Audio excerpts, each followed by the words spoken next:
Bendito el que viene en el nombre del Señor. Qué domingo para estar aquí, amén.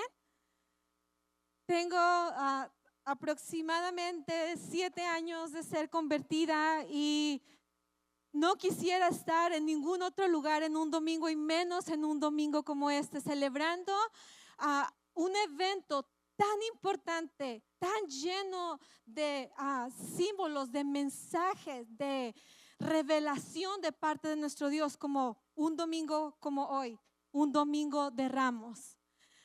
Para tener un poquito de contexto, hace 4 semanas comenzamos una serie titulada Este es Jesús, en donde estuvimos repasando diferentes características, atributos y facultades de Dios, de Jesús, como Dios aquí en la tierra. La primera semana estuvimos hablando del primer milagro de Jesús en las bodas de Canaán. El milagro donde convirtió él el agua en vino, revelándose él a sí mismo como el hacedor de milagros. La segunda semana aprendimos a cómo Jesús se reveló la verdad, no que una verdad, no que hay una de las verdades que hay, sino que él era la verdad y tuvo una confrontación con Nicodemo, en donde Nicodemo tuvo que tomar una decisión y una respuesta al estar frente a la verdad de Jesús, Jesús siendo la verdad en carne.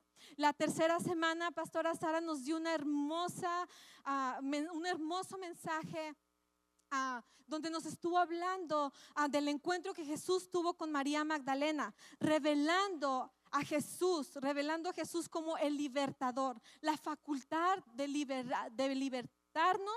liberarnos en cualquier situación de nuestra vida.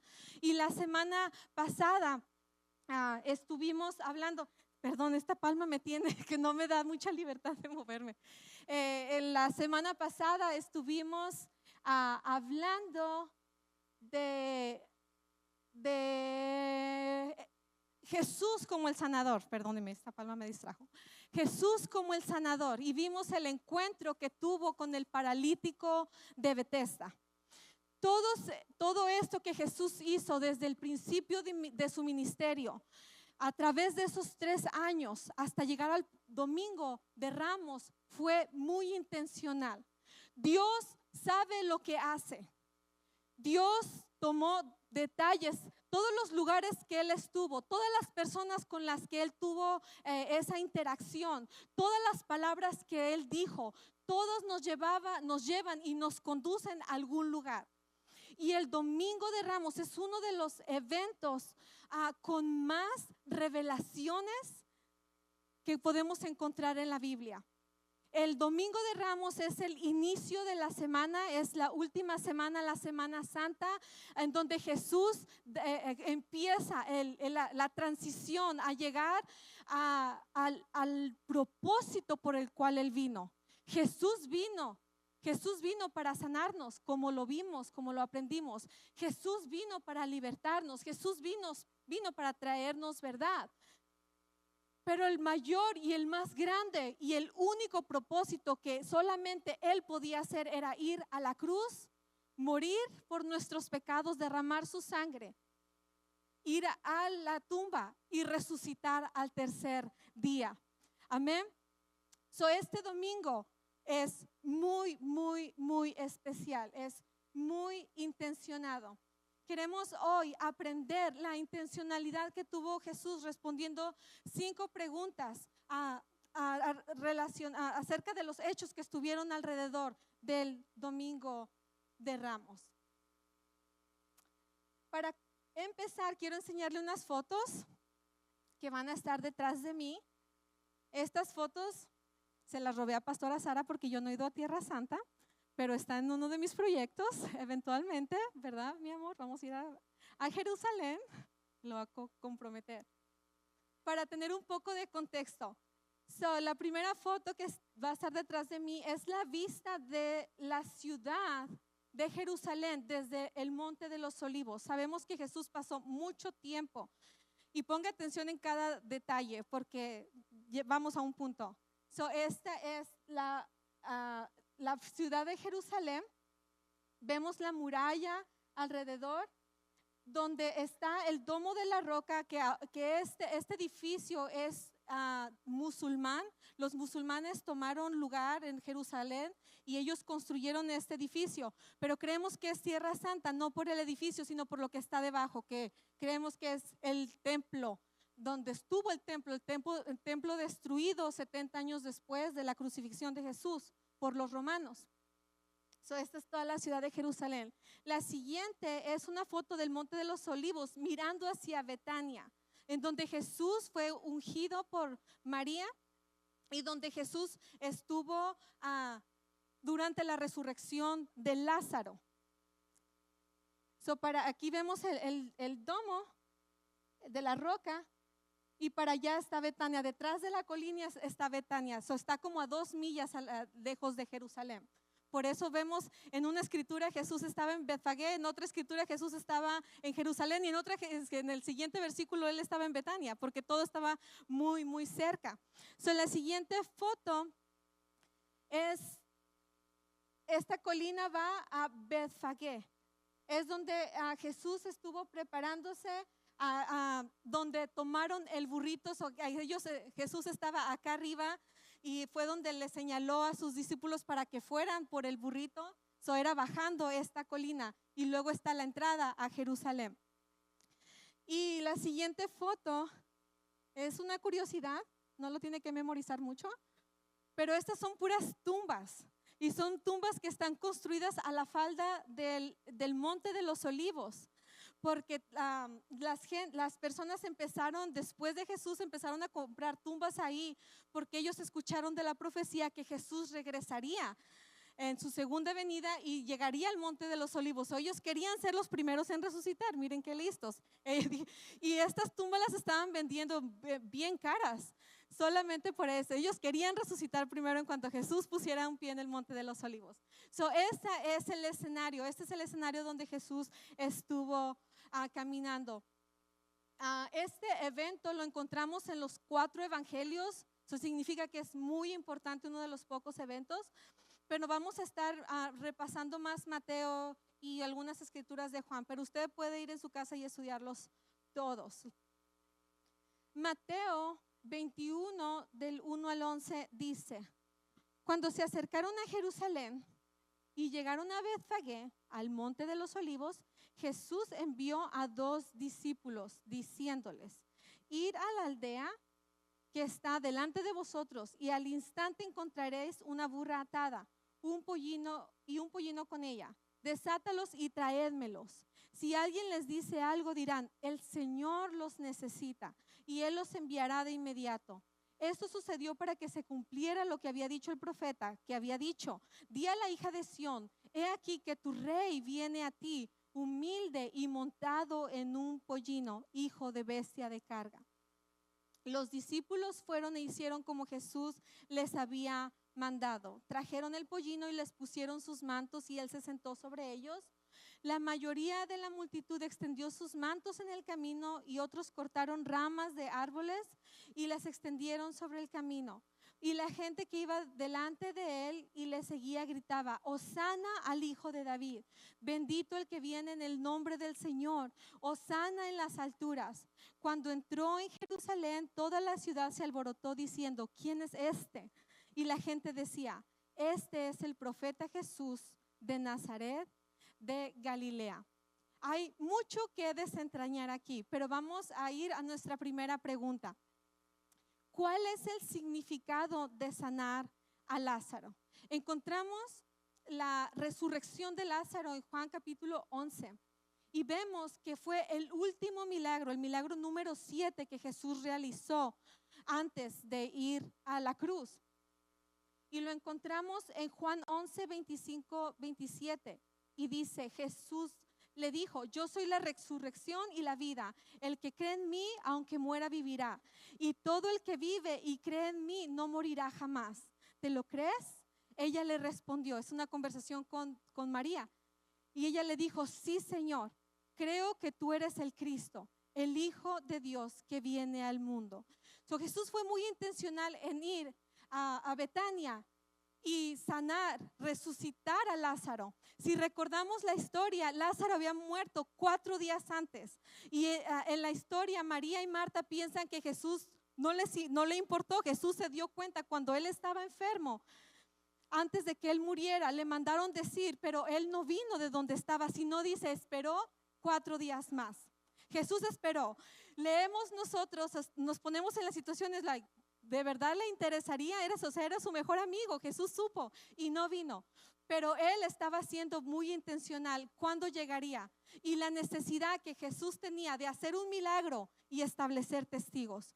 Fue la resurrección de Lázaro la que estableció testigos, puesto que dicen los teólogos que había más de 200 personas alrededor de ellos para cuando Lázaro resucitó y las personas ya estaban llegando para las fiestas de Pascua. Alrededor de este milagro, Jesús se establece como Cristo y Él se establece como el dador de la vida. Él habló de la resurrección alrededor de este milagro. Juan 11:45 dice, por tanto muchos de los judíos que habían venido a visitar a María y habían visto lo que Jesús hacía, creyeron en Él. No es que Jesús se tarde, no es que Jesús no le interese, es que Jesús es bien intencional en cuándo y cómo Él hace las cosas, en cuándo Él responde al milagro, en cuándo Él responde y hace lo que necesitamos que Él haga. Él conoce lo que necesitamos. No fue absolutamente casualidad, Él estuvo en control. Jesús estuvo en control de cada detalle de estos momentos. Otra cosa que pasa con la resurrección de Lázaro es que los fariseos comienzan a enfurecerse. Jesús a propósito empieza a cuquear, decimos, a los fariseos para que comiencen el complot.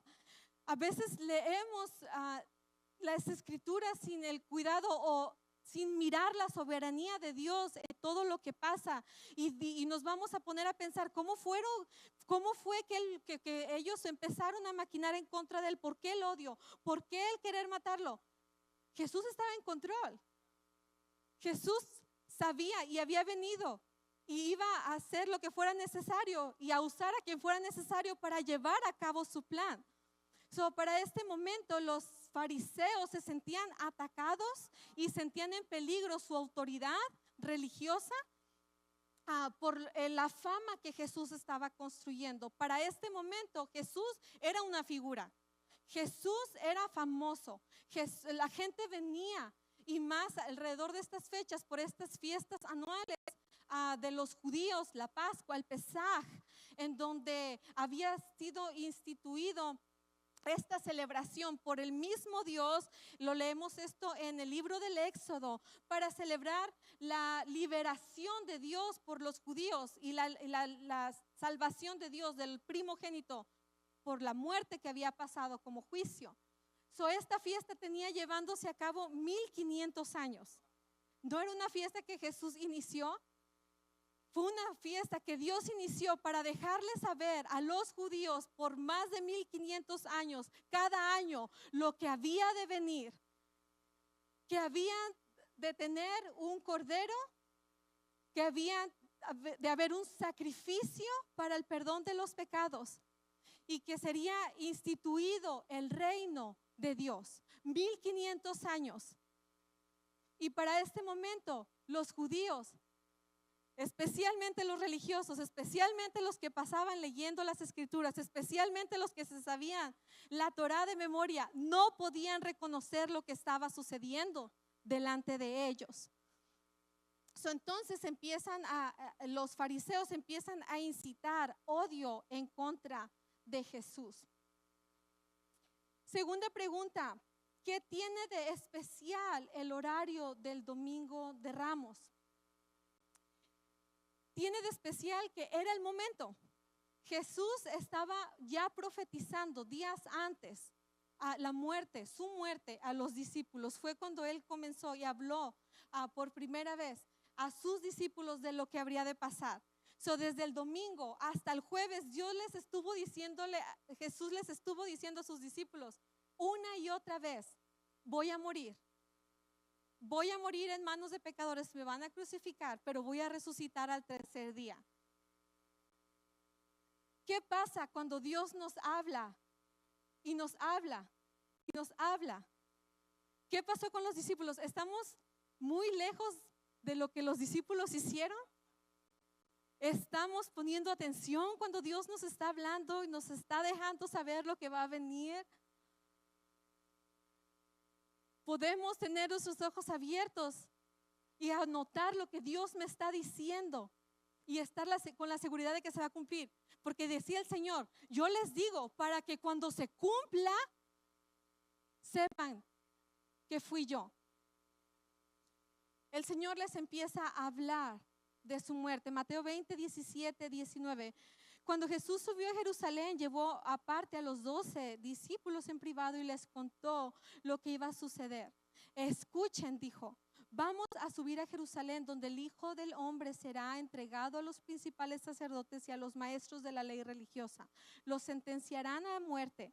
Luego lo entregarán a los romanos para que se burlen de él, lo azoten con un látigo y lo crucifiquen. Pero al tercer día resucitará de entre los muertos. Volvemos a mirar que Jesús les dice, les anuncia, los quiere preparar para lo que viene. No es lo que las profecías hacen para nosotros, prepararnos. No es asustarnos, no es atemorizarnos, es que estemos preparados. Amén. Mateo 21, del 1 al 3, dice: cuando Jesús y sus discípulos se acercaron a Jerusalén, llegaron a la ciudad de Betfagé en el monte de los olivos. Era el camino empinado que era para llegar a Betfagé, iban por ahí. Jesús envió a 2 de ellos por delante. Ve a la aldea de allá, le dijo: tan pronto como entres en él, verás un burro atado allí, con su pollino al lado. Desátalos y tráemelos. Si alguien te pregunta qué estás haciendo, simplemente di: el Señor los necesita y Él te dejará tomarlos al instante. En esta escritura hay muchos detalles, pero el primero es que Jesús se revela a sí mismo como el Señor. El Señor en el hebreo es la palabra Adonai, que significa, que es equivalente a ser rey. Y, significa ser soberano, significa ser dueño, significa ser amo, significa ser alguien con autoridad, significa ser alguien con poder. El Señor, el Rey. Y esta entrada hoy en día para nosotros representa esa revelación, Jesús revelándose a nosotros como Rey. ¿Cómo lo estamos recibiendo? ¿Cómo lo estamos aceptando? Para esto se acerca la fiesta de la Pascua.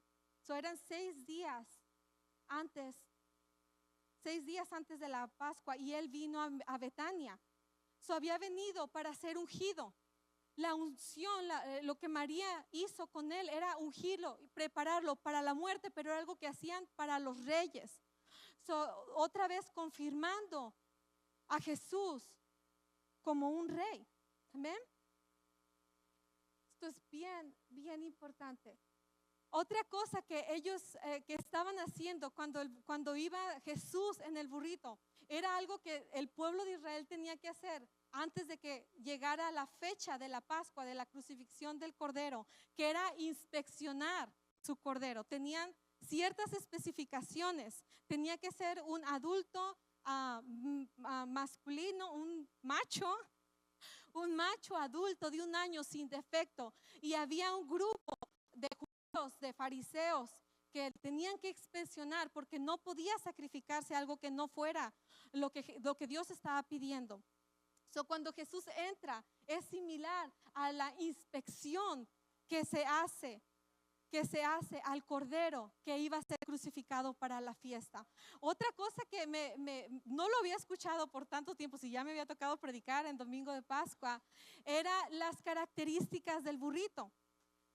escuchamos que va y le dice que está una burra con su cría. Y yo decía, pues yo sí me pongo a pensar en todos los detalles, no sé ustedes, ¿verdad? Pero yo decía, ¿por qué no se sube con la burra? Pues yo creo que está más grande, pobrecito. Yo tratando de imaginarme toda la escena. Y estuve leyendo y un teólogo dijo, esto es lo que había sido establecido en todos los rituales judíos, que todo lo que es usado para propósitos sagrados no puede ser usado para otra cosa. So era importante que el burrito nunca hubiera sido usado absolutamente para nada. De la misma manera por lo que fue importante que María fuera virgen. Todo lo que estaba sirviendo para el propósito del Señor tenía que ser apartado para ese propósito. ¿Alguien escucha esta noche? Hay que servir al Señor, hay que apartarnos. Él nos quiere solamente para Él. Él nos quiere solamente para cargar su gloria y su majestad. Amén. La tercera pregunta dice, ¿cómo entró Jesús a Jerusalén? Mateo 21 del 4-5 dice, esto sucedió para que se cumpliera la profecía que decía, di a los habitantes de Jerusalén, mira, vuestro rey viene a vosotros. Él es humilde, montado en un burro, montado en un pollino de burra. Es el cumplimiento de la profecía en el libro de Zacarías 9:9 que dice, alégrate mucho, hija de Sión, grita, hija de Jerusalén, mira, tu rey viene a ti, justo y victorioso, humilde y montado en un burro y en un pollino, el potro de una burra. Dice en un burro. En ese tiempo, todos los reyes que habían estado en una batalla venían y entraban por las puertas de la ciudad. Y usualmente ellos venían montados en caballos, y esto significaba la victoria y la que habían ganado durante esa batalla. Dios en propósito quiere que sea un burro, porque el burro son el significado de la humildad y de la paz. Estamos viendo a Jesús entrando y hablando al pueblo, yo vengo en paz y vengo en humildad. No sé cómo sería ahorita ver al presidente Trump o ver a la presidenta de México montar en un carro viejito que no sé, no, ¿verdad? No es lo que se esperaba. Y las personas de Jerusalén, había confusión porque ellos estaban esperando. Por muchos años el pueblo de Jerusalén, por muchos años el pueblo de Israel había estado sometido bajo la opresión de los romanos. Y anterior a los romanos habían sido otros imperios que habían estado oprimiéndoles. Solamente de los judíos era meramente política. Meramente política, estar esperando un libertador, estar esperando un rey, estar creyendo que alguien que viniera a reinar en ese momento y los liberara de todos los enemigos temporales. Pero no podían ver que Jesús venía con un plan más alto, un plan más a largo plazo, un plan que abarcara a todas las generaciones y todas las personas.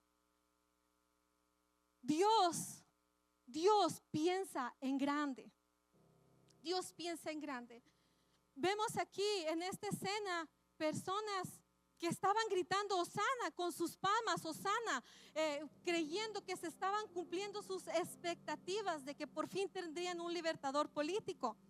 Y vemos en la historia, como vamos caminando hacia el viernes, que eran las mismas personas que estaban gritando crucifíquenlo. ¿Por qué? Porque cuando Jesús viene con su plan, muchas veces, y si no es que todos, yo me cuento en ellos, tenemos expectativas. Tenemos expectativas de que Jesús haga lo que yo creo que está bien, en el momento que yo creo que está bien y de la manera que yo creo que está bien. Y a veces no le damos mucho tiempo a Jesús o mucha oportunidad de que Él nos revele cuál es su plan, de que Él nos enseñe qué es lo que está haciendo. Y pasan 3 días y estamos gritando crucifíquenlo, estamos enojados con la iglesia, estamos enojados con Dios, nos aislamos. Venimos un grupo pequeño, el primer día no me gustó, ya no vuelvo. Vengo un día a la iglesia, oh no, eso no era para mí, ya no regreso. Y creemos que la expectativa que yo tengo debe ser cumplido ahora. De hecho, la palabra Osana significa salve ahora.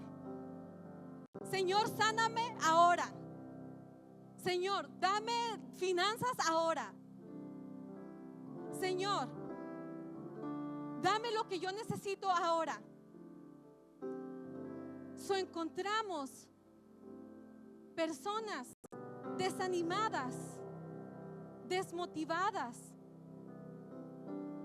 dentro de la iglesia porque tienen expectativas personales acerca de Dios que no han sido cumplidas. Pero yo quiero decirte esta noche que el plan de Dios es más grande que tu expectativa. Es más grande que tu expectativa. Y si tú esperas un poco, y si tú le dices, Señor, voy a hacer a un lado mis expectativas, y yo quiero que tú me enseñes cuál es tu plan, y tú me muestras, y no voy a expectar que tu plan grande, maravilloso, glorioso, eterno, yo lo pueda entender de una. Voy a comprometerme, voy a ser paciente, voy a seguirte. Vemos después, no en la Semana Santa, porque el viernes vemos que hasta los discípulos se desaparecen, hasta los discípulos corrieron, pero eventualmente vemos la gloria de Dios revelado en todos los que decidieron seguirlo y decidieron confiar en Él.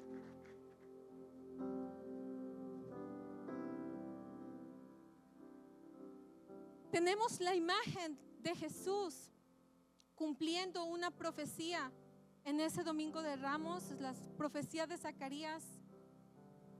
Nuestro rey entrando en un burrito, comenzando un periodo de tiempo para ciertas generaciones llamado periodo de gracia, tiempo de paz por fe,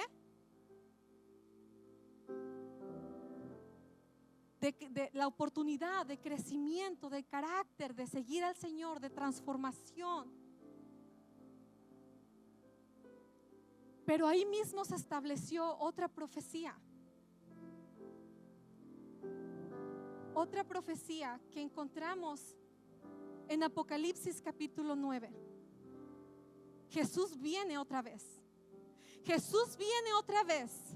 Y Jesús vendrá y pondrá su pie en ese monte de los olivos, en ese mismo monte donde Él se elevó, ese mismo monte.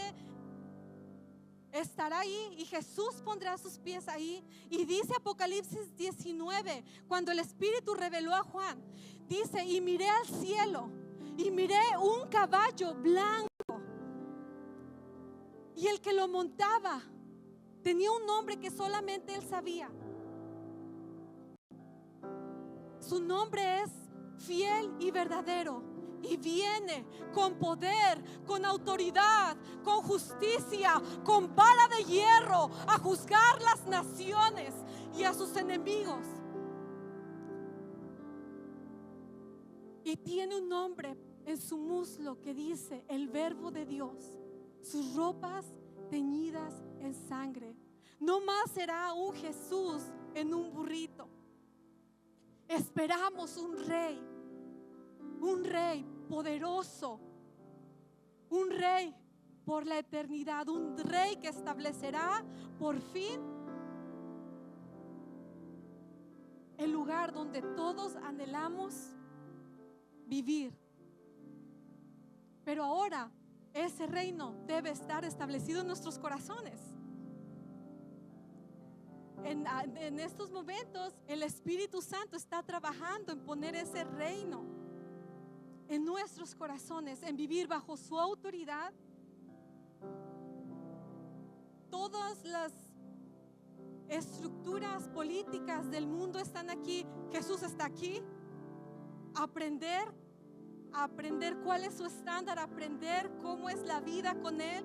Estándares altos, estándares mucho más allá de carácter, de valores.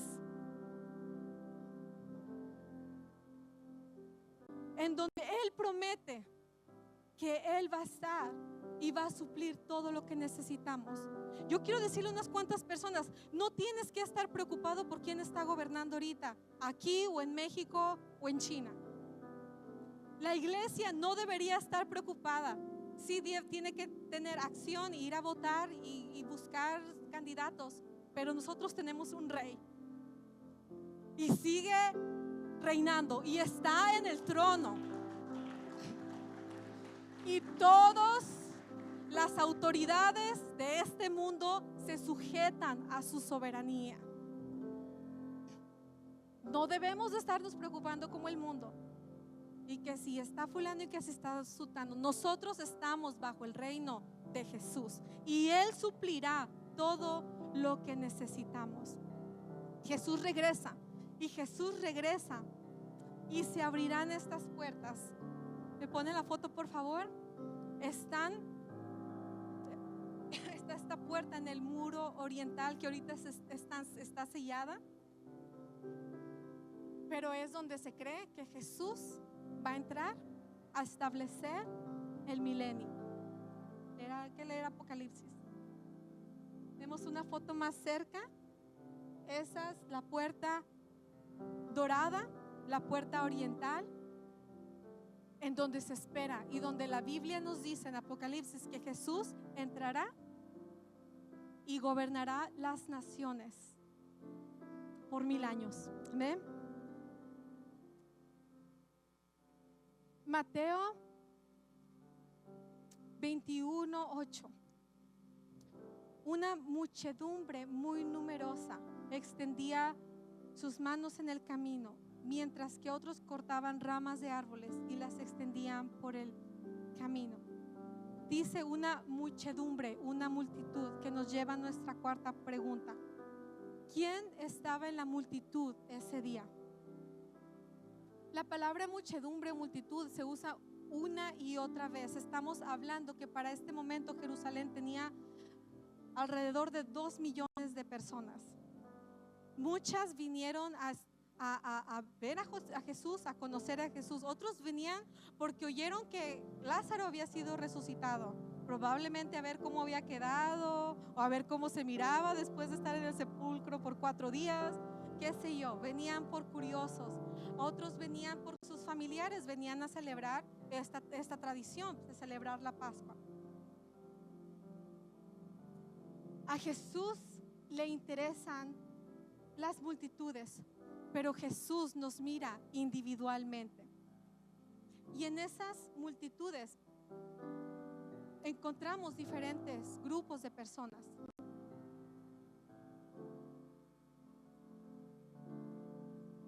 Y no es muy diferente en ese tiempo a hoy en día.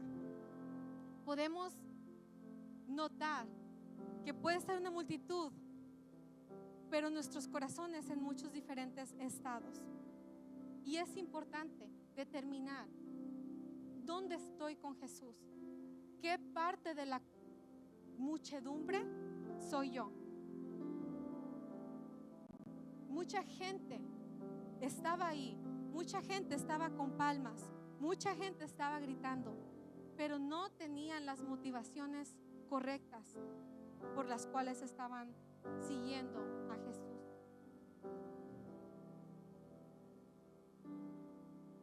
El primer grupo eran los curiosos. Dice Juan 12:9, cuando la gran multitud de los judíos supo que Jesús estaba allí, vinieron no solo por él, sino también por ver a Lázaro, a quien había resucitado entre los muertos. Esto era big deal, era algo grande, que se regó el chisme como pólvora en ese tiempo de lo que Jesús había hecho, intencionalmente. Tenemos el segundo grupo, que eran los de Jerusalén. los que viven ahí, los que habitan ahí, los que estaban acostumbrados a las costumbres, los que vivían una y otra vez y conocían la Torá y sabían todos los rituales de principio al final, los que se acostumbran, los que se familiarizan. Dice Juan 12:12, al día siguiente la gran multitud que había venido a la fiesta oyó que Jesús venía a Jerusalén, así que tomaron ramas de palmeras y salieron a su encuentro. El grupo número 3, los discípulos de Jesús, sus seguidores. Mateo 21:6-7 dice, los discípulos fueron e hicieron como Jesús les había mandado. Los discípulos estaban ahí. En el número 4 están aquellos que creyeron a causa de todo lo que Jesús había hecho. Y el número 5, los líderes religiosos. Aquellos que miraban que Jesús hacía una y otra cosa, pero nunca estaban contentos. Y siempre estaban buscando algo que estuviera mal con Jesús para atacarlo. Estamos muy lejos de esos tiempos. ¿Cuál es mi corazón? ¿Cuál es mi postura? Mientras Jesús va entrando y se está revelando a sí mismo como un rey. Soy parte de los curiosos, de los que voy nomás a la iglesia cuando hay alboroto, cuando hay fiesta, cuando hay algo nuevo, y veo y me quito la curiosidad y me voy y estoy por las orillas siempre. Nunca busco profundidad, nunca busco compromiso con el Señor. Soy de los que estoy acostumbrados, de los que siempre estoy aquí. Estoy tan acostumbrada a mi silla, esa es mi silla, o sea, es mi silla, ¿no? Estoy acostumbrada, ya me sé la Biblia al derecho y al revés. Y pasan una y otra profecía y está bien, lo conozco todo, estoy acostumbrado, muy familiarizado y muy cómoda con Jesús, que ni necesito levantar mis manos ya, porque ya Jesús y yo nos conocemos también, no necesito adorarlo tanto.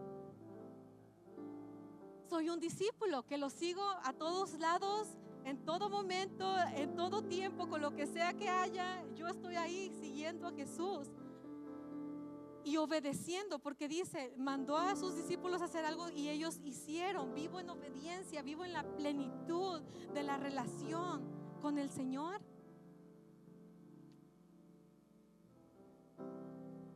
O soy de los que veo a ver en qué se equivocó la hermana Lupita de lo que dijo. Es tan mal, es que esa iglesia está mal, es que no saben lo que dicen o no saben lo que hacen. Buscarla, nomás viendo los detalles que no están bien para estar en contra y justificar mi postura, siempre estar en contra del cristianismo. 95% de todo está bien, pero es que ese 5% no, es que no es una iglesia de la sana doctrina. ¿Cuál es mi postura? Y la pregunta número 5 dice, esas multitudes preguntaban. Mateo 21, 10, 11. Cuando Jesús entró en Jerusalén, toda la ciudad se alborotó y preguntó, ¿quién es este? La gente respondió, este es Jesús, el profeta de Nazaret de Galilea. ¿Quién es este? En algunos capítulos atrás, Jesús mismo había hecho esa pregunta entre sus mismos discípulos. ¿Quién es este para ti? ¿Quién soy yo para ti? Y Jesús lo pregunta en este mismo momento, ¿quién soy yo para ti? Un profeta, muy buen profeta, que existió hace miles de años, una persona con mucho conocimiento, un tipo buena onda que levantó una revolución en aquellos tiempos, muy lejano, muy irrelevante a mi vida ahorita. ¿Quién es Jesús? El genio de la lámpara mágica que vengo y le pido lo que necesito y cuando responde, porque a veces lo hace, y me voy, y ya cuando vuelvo a necesitar algo regreso. ¿Quién es Jesús? ¿Es mi Salvador? Porque lo he aceptado como Salvador y yo voy a estar en la eternidad. Yo sé que voy a estar en la eternidad. Es mi Salvador, pero no sé si sea mi Rey. No sé si le dé la autoridad o le dé el trono de mi corazón. Cada persona en este cuarto, cada persona que ha existido y que existirá, tiene un trono en su corazón. Y quiero que lo miren así, de esta manera. ¿Quién está sentado en el trono de su corazón? ¿Quién toma decisiones? ¿Basado en qué toma las decisiones que toma? ¿Qué es sus valores? ¿Qué son sus fundamentos? ¿Acuerdo a qué está viviendo su vida? ¿Acuerdo de quién está escogiendo amistades? ¿Acuerdo de quién usted está escogiendo una pareja? ¿Acuerdo de quién está viviendo su sexualidad? ¿Acuerdo de quién está llevando su trabajo? Tiene que ser alguien. Y muchas veces estamos peleando el trono con Jesús, ¿verdad? Yo quiero tener el control, yo quiero decidir, pero Jesús vino a sentarse en ese trono y a enseñarte cómo vivir tu vida para que puedas vivir la vida en plenitud y en abundancia que Él diseñó para ti. Quiero que cierres tus ojos, todo ojo cerrado esta noche,